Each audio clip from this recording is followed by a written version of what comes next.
ভাতের মাড় দিয়ে এত সুন্দর একটি পাঁপড় রেসিপি, দেখুন কতটা সুন্দর হয়েছে, খেতেও কিন্তু দারুণ লাগবে। আর এভাবে একবার ভাতের মাড় দিয়ে পাঁপড় বানানোই যায়। ভাতের মাড় ফেলে না দিয়ে চলুন একবার দেখি কিভাবে এই পাঁপড়টা তৈরি করা হলো। তো চলুন শুরু।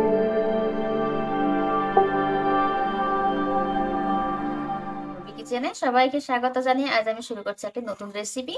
এই যে ফ্যান নিয়েছি, ভাতের ফ্যান কি ফেলে দিচ্ছেন? ভাতের ফ্যান ফেলে না দিয়ে চলুন আজকে আমি পাঁপড় তৈরি করব। তো ভিডিওটা শেষ পর্যন্ত দেখতে থাকুন, আর ভালো লাগলে অবশ্যই সাবস্ক্রাইব করুন, লাইক শেয়ার করুন, কমেন্টে বলবেন কেমন হয়েছে। এই যে ভাতের ফ্যান নিয়েছি, এই দেখুন ভাতের মাড়, ফ্যান বা মাড়। এই যে ভাতটাকে গেলে যে ফ্যানটুকু হয় আমি নিয়েছি। এবার এই বাটিতে আমি ফ্যানটা ঢেলে দেবো। এখানে আমার 2 বাটি পরিমাণ ফ্যান আছে। এই যে এই বাটির আমি 2 বাটি ফ্যান নিয়েছি, আর আমি নিয়েছি ময়দা। এখানে অ্যাড করব ময়দা। দেখুন হাফ বাটি ময়দা দেব, আন্দাজ মতো দিয়ে দেব হাফ বাটি ময়দা। আর দিব চালের গুঁড়ি, হাফ বাটি চালের গুঁড়ি।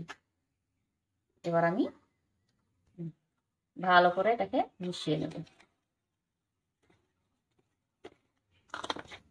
আমি এই হ্যান্ড উইচের সাহায্যে মিশিয়ে নেব ভালো করে, একদম যেন গুটি না বেঁধে থাকে। সুন্দর করে ফেটিয়ে রেখে নেব। ভালো করে মিশিয়ে নিয়েছি। এতে আমার আরো হাতের মাড় আর একটু লাগবে, আমি রেখে দিয়েছি, দিয়ে দেব।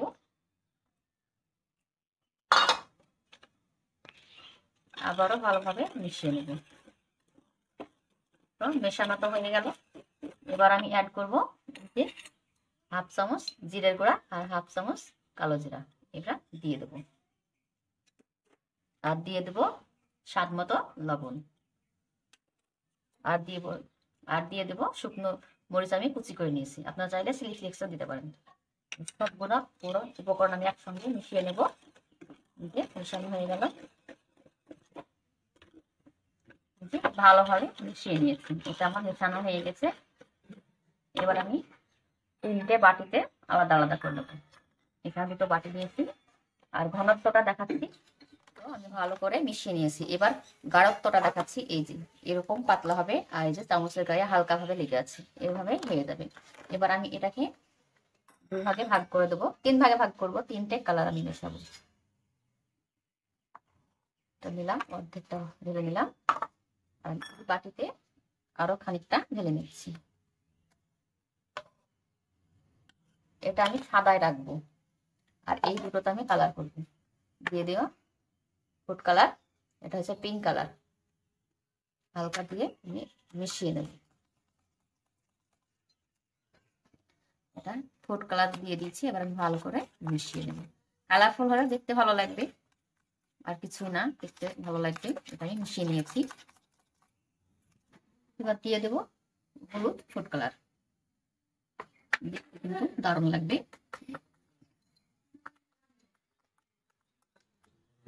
এটাকে আমি ভালোভাবে মিশিয়ে নেব। দেখতে কতটা সুন্দর লাগছে, এটা কতটা সুন্দর হয়েছে। এই যে আমি কৌটো ঢাকনা নিয়েছি, 3 কালারের ঢাকনা নিয়েছি। এই যে 3টে কালার আছে, তার জন্য আমি 3টে যে কৌটোর মুক্ত কালার নিয়েছি। এটা আমি হালকা তেল লাগিয়ে নিব, একটুখানা তেল লাগিয়ে নিচ্ছি। তেলটাকে ভালো করে লাগিয়ে দেবো। তেলটা আমার লাগানো হয়ে গেছে, তেলটা ভালো করে লাগিয়ে নিয়েছি। এবার আমি 1 চামচ এই যে দিয়ে দেব, দিয়ে ভালো করে এইভাবে ঘুরিয়ে নেব।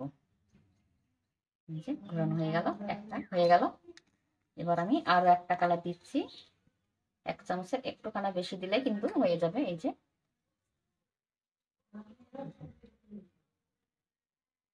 কতটা সুন্দর লাগছে, হয়ে গেল। আরো একটা কালার দিয়ে দিচ্ছি। এই যে সাদা দিলাম। এই যে 3টে কালার আমি দিয়ে দিয়েছি, দেখুন কতটা সুন্দর লাগছে। এবার আমি কড়াইতে দিয়ে দিয়েছি পানি। পানিটা ফুটে গেছে, পানিটা অনেকটা ফুটে এসেছে। এবার আমি এতে দিয়ে ভাপিয়ে নেব। 1 মিনিট মতো দিলেই হয়ে যাবে, 1 মিনিট লাগবে না। দেখি এবার আমি দিয়ে দিচ্ছি, একটা একটা করে বসিয়ে দেব। যে পানির ভাপে কিন্তু এগুলো হয়ে যাবে। এবার আমি ঢাকা দিয়ে 1 মিনিট মতো ভাপিয়ে নেব। এই দেখুন ঢাকা তুলে নিচ্ছি, 1 মিনিট তো হয়ে গেছে, কমই লাগলো। এবার আমি এটা নামিয়ে নেব। কতটা সুন্দর হয়েছে, এগুলো কিন্তু হয়ে গেছে। এবার আমি তুলে নেব। এই দেখুন কতটা সুন্দর হয়েছে, দারুণ হয়েছে না? কতটা সুন্দর লাগছে। একটা তো হয়ে গেল। এই দেখুন, এই দেখুন কতটা সুন্দর হয়েছে। দেখুন আর একটা তুলে নিয়েছি, আর এটাও আমি তুলে নিচ্ছি।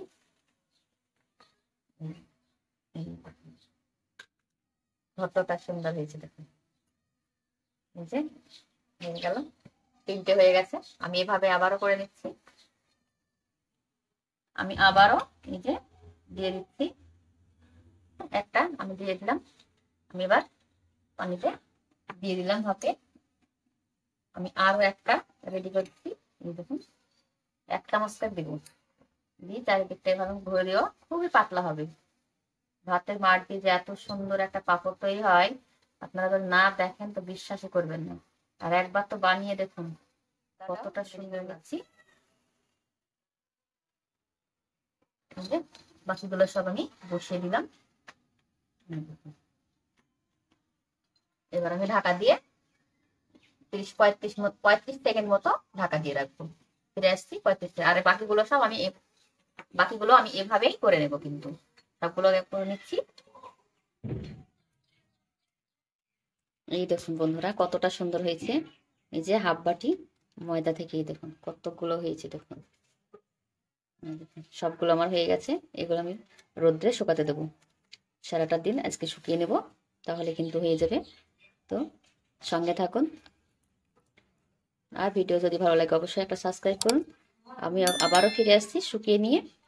পাঁপড়গুলো রোদ্রে শুকিয়ে নিয়ে আমি চলে এসেছি। দেখুন কতটা সুন্দর হয়েছে।